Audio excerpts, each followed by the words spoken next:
जय हिंद भाई सभी को। कैसे हैं आप सभी? उम्मीद करता हूँ अच्छे होंगे और अपनी तैयारी अच्छी कर रहे होंगे।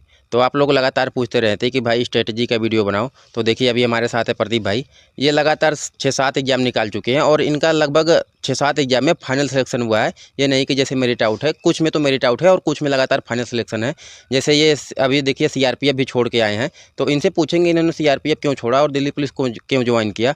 और ये सीआईएसएफ और जीडी 2 बार निकाल चुके हैं, यूपी पुलिस, और ये यूपीएसआई में फाइनल मेरिट आउट है और कई एग्जाम इनके निकाल चुके हैं। तो इनसे जानेंगे कि इन्होंने कैसे तैयारी की, क्योंकि आप लगातार स्ट्रेटजी का वीडियो पूछते रहते हैं। तो मुझे लगा कि इनका वीडियो लेकर आना चाहिए कि आपने तैयारी कैसे की, ताकि बच्चों को बताइए कि आप इतना एग्जाम निकालने का एक्सपीरियंस क्या है। तो इनसे जानेंगे। तो ज़्यादा समय ना लेते हुए चलिए वीडियो को शुरू करते हैं। अगर आप चैनल पर नए हैं तो चैनल को सब्सक्राइब कर दीजिएगा और वीडियो को लाइक कर दीजिएगा। तो सबसे पहले आप अपना परिचय दीजिए, आपका नाम क्या है और आप कहाँ के रहने वाले हैं? मेरा नाम प्रदीप चौरसिया है और मैं यूपी के आजमगढ़ डिस्ट्रिक्ट से रहने वाला हूँ। और मैं जो है अभी पिछले फरवरी से 2024 से सर्विस में हूँ। तो मैं पहले सीआरपीएफ एससीएम पे था। मेरी पोस्टिंग जो है जीसी नागपुर, जीसी महाराष्ट्र नागपुर में था। तो अभी मैं दिल्ली पुलिस वहाँ से सीआरपीएफ से रिज़ाइन करके जून लास्ट को, तो मैं इसमें दिल्ली पुलिस सिपाही के कांस्टेबल कर रहा हूँ, ट्रेनिंग कर रहा हूँ। तो आप ये बताइए लड़कों को, जो लड़के नए तैयारी कर रहे हैं, तो उनके लिए कुछ बताना चाहेंगे। पहले सबसे पहले आप ये बताइए कि आपने तैयारी कब से शुरू किया था कि इतने एग्जाम निकालें, क्योंकि इतना एग्जाम निकालने के लिए एक तैयारी अच्छी चाहिए और लंबी होनी चाहिए। तो आपने तैयारी कब से शुरू किया था? तैयारी लगभग मैं अप्रॉक्स जो है 2019 से जो है चल रहा है। पहले तो मैं टेक्निकल की तैयारी करता था, क्योंकि मैं 2 साल तक आईटीआई वाले बच्चों को पढ़ाया हूँ और कंप्यूटर से पीजी हूँ, तो कंप्यूटर वाले बच्चों को पढ़ाया कुछ टाइम। तो बाकी बीच में मैं सभी कंपटीशन एग्ज़ाम की तैयारी करने लगा, जैसे कि नॉन टेक्निकल, टेक्निकल सभी का। तो 2019 से ही मेरी प्रिपरेशन चल रही है। तो इसके पहले आप नॉन टेक्निकल की तैयारी करें, जैसे ये देखिए आईटीआई किए थे, तो फिर अपना अदर एग्जाम की तैयारी कर रहे थे। फिर आपने इधर जैसे फोर्स की लाइन में फिर कब से आना शुरू हुआ कि एग्जाम देने लगे? फिर 2021 से जो मैं फोर्स का भी देखने लगा। 2021 में जीडी क्वालिफाई था, फिर 23 का भी क्वालिफाई था, बट मैंने ज्वाइन ना किया। शायद मुझे बेहतर ना लगा, क्योंकि मेरी तैयारी आगे की थी। तो मैं अच्छा, एक बार ये बता दीजिए कि आप लगभग कितने एग्जाम निकाल चुके हैं? अप्रॉक्स 10+ एग्ज़ाम में क्वालिफाई हूँ, जिसमें जो है मेरा फाइनल है।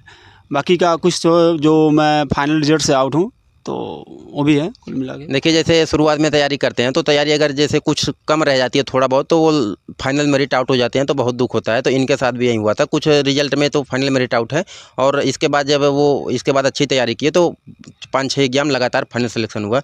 और इसके बाद आप ये बताइए कि आपने तैयारी शुरू की तो फिर तैयारी कहाँ से किया, क्योंकि लड़कों का कन्फ्यूजन रहता है कि तैयारी कहाँ से करें। तो आप अपना पहले सबसे पहले मैथ के लिए बताइए, आपने मैथ की तैयारी कहाँ से की थी?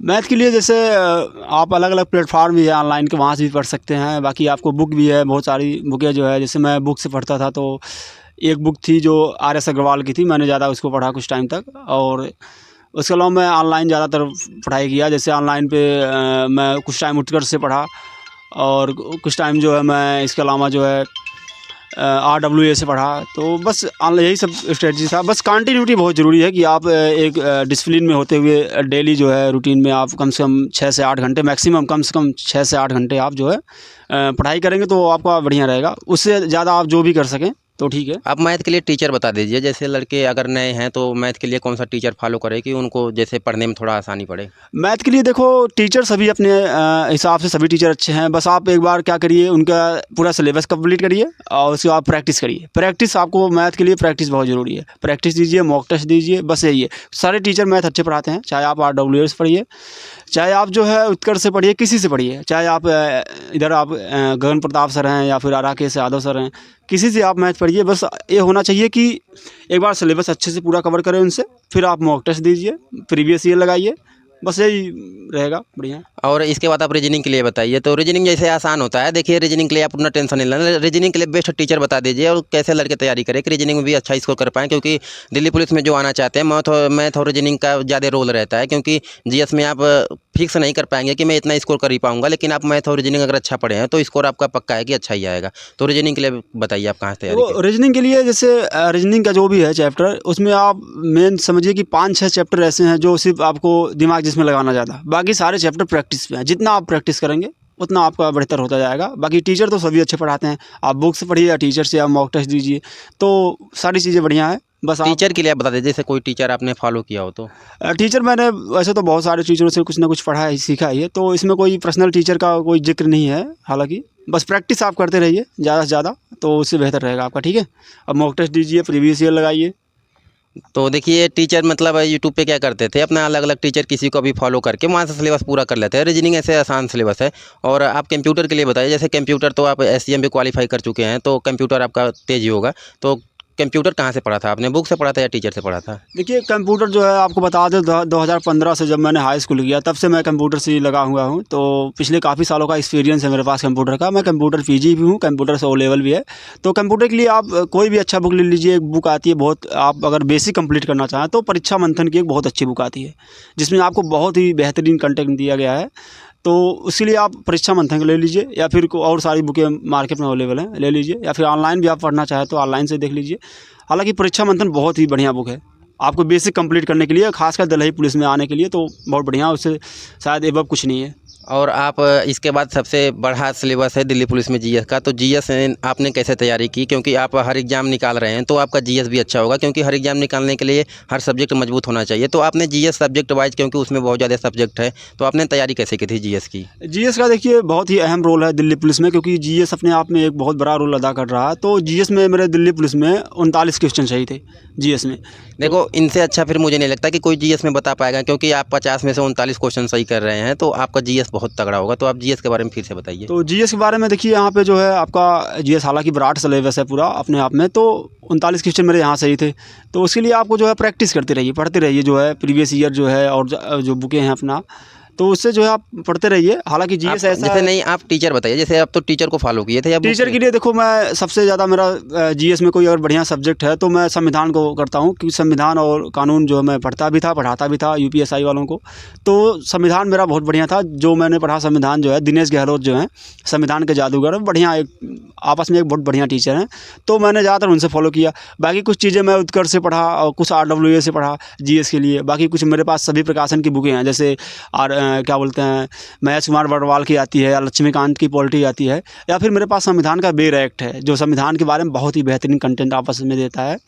तो आप उस चीज़ों से पढ़ते रहिए। हालांकि संविधान वगैरह बहुत अच्छा सब्जेक्ट है। आप स्टैटिक GK के लिए बता दीजिए, क्योंकि स्टैटिक GK भी कम से कम 12, 15, 18, 20 क्वेश्चन भी आते हैं दिल्ली पुलिस में। तो स्टैटिक GK के लिए बुक या टीचर कोई अगर आप जो फॉलो किए हैं वो बताना चाहेंगे? स्टैटिक GK के लिए आप सबसे बढ़िया बता दें तो आप नवीन सर का प्रैक्टिस सेट देख सकते हैं 3 बजे का, या फिर आप ब्लैक बुक भी स्टैटिक GK का आता है GS का, या फिर स्टैटिक GK का बुक है नवीन सर का, वो सब फॉलो करिए। उससे आपको लगभग GK का सारा क्वेश्चन कवर हो जाएगा। तो शायद आपके लिए बहुत बेहतरीन कंटेंट है उसमें। और करंट अफेयर्स का देखिए, इस बार तो दिल्ली पुलिस में कम रोल था, तो करंट अफेयर्स आप थोड़ा थोड़ा पढ़ रहे थे, तो वहाँ से किस जगह से तैयारी किए थे करंट अफेयर? करंट अफेयर देखिए, मैं बहुत ज़्यादा करंट अफेयर के लिए प्रेफर नहीं कर सकता बच्चों को, क्योंकि करंट अफेयर आप देखिए कोई भी एग्जाम देंगे लगभग अप्रॉक्स 6 महीने से 1 साल का आपको करंट अफेयर देखना पड़ेगा।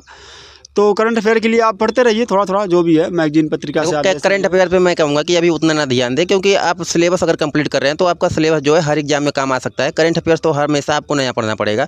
और करंट अफेयर्स में क्या है, जैसे पक्का ये नहीं है कि आप बना ही पाएंगे, और सब्जेक्ट में क्या है कि जब आप पढ़ लेंगे तो हर एग्जाम में आता है, तो बनाने के अच्छा चांस रहेगा। जैसे करंट अफेयर पे है ना कि हर बार अपना चेंज होता रहता है, तो मैक्सिमम 5 से 7 क्वेश्चन जो भी आते हैं, तो 2-4 क्वेश्चन तो आप कर ले जाएंगे। 2-3 क्वेश्चन ऐसे रहेंगे जो थोड़ा से मुश्किल टफ होते हैं, तो आप बहुत ज़्यादा उसमें फोकस नहीं कर सकते। हालांकि हम कहते हैं कि कोई एग्ज़ाम हो तो आप 6 महीने से, मोस्ट प्रोबेबली 6 महीने का कवर जरूर करिए आप करंट अफेयर। और आप इसके बाद ये बताइए कि आप मॉक टेस्ट कितना लगाते थे, क्योंकि मॉक टेस्ट सबसे बड़ा रोल है। देखिए हमने जो सबसे ज़्यादा अपने आप में किया तो मॉक टेस्ट में बहुत ज़्यादा, मैं UPSI के लिए फाइनल से बाहर था, मेरा 1 से 19 क्वेश्चन सही था। तो मैं आपको बता दूं कि करंट अफेयर के लिए मॉक टेस्ट के लिए मैं बहुत ज़्यादा प्रैक्टिस किया। मैं UPSI के लिए, जो UPSI और ASI दोनों के लिए लगभग 150 मॉक टेस्ट दिए थे। और डेली का मेरा रूटीन ये था कि मैं एक मॉक टेस्ट ज़रूर देता था। आप ये बता दीजिए कि जैसे जो लड़के नए हैं कितने % तक उनकी तैयारी हो जानी चाहिए, तो ये मॉक टेस्ट लगाना शुरू करें? कुछ लोग बोलते हैं 20% हो जा रहा है तभी शुरू कर दो, कुछ बोलते हैं 60%। आपके हिसाब से उनकी कितनी तैयारी होनी चाहिए ताकि वो डिमोटिवेट ना हो? क्योंकि आप अगर 20-25% सिलेबस पूरा किए रहेंगे तो ऐसा तो है नहीं कि अच्छे नंबर आ जाएंगे, तो उनके नंबर कम आएंगे, वो डिमोटिवेट हो जाएंगे। तो आप ये बताइए कितने % तक उनका अच्छा सिलेबस पूरा हो जाए ताकि मॉक टेस्ट लगाना शुरू करें? देखो मॉक टेस्ट के लिए हम तो सबसे पहले ये कहेंगे बच्चों को कि पहले आपका जो भी है, मान लीजिए हिंदी, इंग्लिश या जो भी आपका पूरा सिलेबस है, मैथ, रीजनिंग, तो पहले आप एक बार सिलेबस मोटा मोटा कवर कर लीजिए, ठीक है। इसके बाद आप मॉक टेस्ट दीजिए, क्योंकि अभी आप कुछ कवर तो किए नहीं हैं, अब मॉक टेस्ट दे रहे हैं, आपके नंबर एकदम कम आ रहे हैं, फिर आप डिमोटिवेट होंगे, आपका दिल नहीं करेगा। तो इसलिए आपको कहते हैं कि पहले एक बार सिलेबस मोटा मोटा आप कवर कर लीजिए। देखिए मोटा-मोटा मतलब है जैसे 50-60% हाँ, सिलेबस आपका कवर। 50% का आपका सिलेबस कवर होना हाँ, चाहिए। तो और तो इसके बाद जब आप लगाएँगे 50% सिलेबस हो जाएगा, तो आपको पता भी चलेगा कि यहाँ से क्वेश्चन आ रहा है, आप क्वेश्चन बना ले रहे हैं, तो आपको अच्छा भी फ़ील होगा कि नहीं क्वेश्चन सॉल्व कर पा रहे हैं। तो आप प्रीवियस ईयर का रोल बताइए, प्रीवियस ईयर का कितना बड़ा रोल है दिल्ली पुलिस में? प्रीवियस ईयर में भी जैसे क्वेश्चन क्या होते हैं उसमें कुछ जो है मिलते भी रहते हैं आपको, जो है क्योंकि अभी एसएससी का देखेंगे और पैटर्न हरदम लगभग वही बदलता रहता है थोड़ा बहुत। तो आप उसमें जो है कि प्रीवियस ईयर से भी आपको कुछ सीखने को मिल रहा है कि भाई क्वेश्चन कैसे रिपीट हो रहे हैं, क्या क्वेश्चन आ रहा है, या किस तरीके से एग्ज़ाम जो है भर्ती बोर्ड जो है क्वेश्चन पूछ रहा है, तो आपको एक अनुभव मिलता है उससे भी। तो आप उसको भी देखते रहिए। देखो प्रीवियस ईयर आपको लगाना बहुत ज़रूरी है, क्योंकि वहाँ से हमें पता चलता है कि अभी जो वैकेंसी पिछला हुआ था पेपर, उसका एग्ज़ाम कैसा आ रहा है, ताकि आप क्वेश्चन बना ले रहे हैं कि नहीं। और एसएससी का इतना ज़्यादा एग्ज़ाम हो रहा है कि आप वो क्वेश्चन बार बार रिपीट करता रहता है। अब इसके बाद सबसे बड़ा डाउट आएगा कि आपने सीआरपीएफ एससीएम क्यों छोड़ा, क्योंकि लड़के पूछेंगे कि सीआरपीएफ एससीएम भी एक अच्छी नौकरी है, वहाँ पे तो आपको कुर्सी पे बैठ कर केवल वहीं छुट्टी वगैरह और ये सैलरी वगैरह के बारे में बनाना रहता है। तो आप ये बताइए कि सीआरपीएफ एससीएम आपने क्यों छोड़ा और दिल्ली पुलिस क्यों ज्वाइन किया? देखो सीआरपीएफ एससीएम जो है आपको बता दें सबसे पहले कि 2024 में मैंने 3 जॉब मेरी लगी थी। सबसे पहले मेरा सीआरपीएफ एससीएम हो रखा था, जो कि 2023 लास्ट में हुआ था। फिर इसके बाद मेरा दिल्ली पुलिस हो गया, और फिर मैंने 2000 इसे जो मार्च में जो है मेरा सीआईएसएफ एससीएम भी हो गया था। बट मेरा सीआरपीएफ एससीएम पहले हुआ था, तो मैं उसको फरवरी में ज्वाइन कर लिया। और रही बात सीआरपीएफ एससीएम छोड़ने की, तो नौकरी बहुत अच्छी थी, वहाँ भी मुझे 50+ सैलरी मिलती थी। बस ये था कि लाइफ स्टेबल नहीं थी वहाँ पे मेरे, और मुझे लगा कि शायद मेरे लिए दिल्ली पुलिस बेहतर है। मैं दिल्ली में, मेरा थोड़ा कुछ फैमिली भी रहते हैं और मेरे घर से पास में है, तो मैं सोचा कि 500-700 किलोमीटर कुछ नहीं है, तो अपना जो है दिल्ली पुलिस कांस्टेबल ही सही है। बाकी कोई भी जॉब हो, चाहे पैरामिलिट्री फोर्स हो या सीआरपीएफ हो या सीआईएसएफ, बाकी मैंने सीआईएसएफ ज्वाइन नहीं किया, एससीएम का मेरा हुआ था, क्योंकि मेरा सीआरपीएफ मैंने पहले ज्वाइन कर लिया था। तो सीआरपीएफ बहुत अपने आप में बहुत बेस्ट जॉब था। इंडिया की सबसे बड़ी पैरामिलिट्री फोर्स है, और आपको सैलरी वगैरह के मायने में बहुत अच्छा सब मिल रहा है वहाँ पे फैसिलिटी। तो वहाँ छोड़ने का एक ही मुद्दा था कि मुझे जो है, हालांकि मुझे अगर करना ही होगा तो मैं दिल्ली एससीएम कर सकता हूँ, क्योंकि मैं दिल्ली एससीएम से बाहर था आपकी बार मेरी लिस्ट से। तो बस वो भी बढ़िया था, बस छोड़ने का एक था कि बस लाइफ स्टेबल नहीं थी, ऑल इंडिया आपको पोस्टिंग काटनी है, और जो है बस यही सब था मिला करके। देखो सबका अपना अपना अलग अलग रीजन होता है। जैसे सीआरपीएफ में क्या है कि आपको कहीं भी ड्यूटी लगा दिया जाएगा, और दिल्ली पुलिस में क्या है कि केवल आपको दिल्ली में ही ड्यूटी करना पड़ेगा और कहीं नहीं है। और सीआरपीएफ में जैसे कभी उत्तराखंड में भेज दिए, कहीं अदर स्टेट में, नॉर्थ ईस्ट में, कभी साउथ में, कहीं भी भेज सकते हैं। और इसके बाद लास्ट में आप ये बता दीजिए, जैसे जो कोई फ्रेशर बच्चा तैयारी कर रहा है, तो उसके लिए क्या बताना चाहेंगे कि वो तैयारी कैसे शुरू करें? देखो फ्रेशर बच्चे के लिए ये है कि हमारी तरफ से एक ही राय है उसके लिए कि पहले वो अपना सिलेबस एक बार कवर करें, ठीक है। जो भी आप एग्ज़ाम की तैयारी करना चाहते हैं, पहले उसके बारे में तो आप पूरा लीजिए नॉलेज, ठीक है। उसका सिलेबस देखिए, सिलेबस के अकॉर्डिंग जो आप पहले उसका सिलेबस कवर करिए, ठीक है। फिर आप जो 50 से 60% आप अगर सिलेबस आपका कवर हो जाता है, तो फिर आप मॉक टेस्ट दीजिए, या फिर इंडिविजुअली सब्जेक्ट का मॉक टेस्ट दे सकते हैं।